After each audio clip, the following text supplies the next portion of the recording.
படத்தை வந்து இயக்கியிருக்காரு கே. சங்கர் அவர்கள். இந்த படத்தில் வந்து இசையமைச்சிருக்காரு நம்மளுடைய இசை ஜாம்பவான் இப்போ மறைந்த இசையமைப்பாளர் எம்.எஸ். விஸ்வநாதன் அவர்கள். இதில் வந்து இந்த ஆடலுடன் பாடல் அப்படின்ற பாடலை வந்து பாடியிருக்காங்க பி. சுஷிலாம்மா அவர்கள் மற்றும் டிஎம்எஸ் சார்.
இந்த பாட்டை பற்றி சொல்லணும் அப்படின்னு பார்த்தீங்கன்னா ரொம்ப ஒரு அழகான ஒரு பாடல்.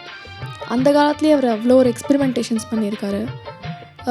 அந்த காலத்துலேயே வந்து பாங்க்ரா டைப் பஞ்சாபி டைப்பில் வந்து ஒரு சாங்கை பண்ணியிருக்காரு அப்படின்னா வந்துட்டு அது ஒரு பெரிய விஷயம். இது வரைக்கும் எனக்கு தெரிஞ்சு இவருக்கு அப்புறம் தான் வந்து நிறைய பேர் வந்து இந்த மாதிரி பாங்க்ரா டைப் பண்ணியிருக்காங்க.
ஆடலுடன்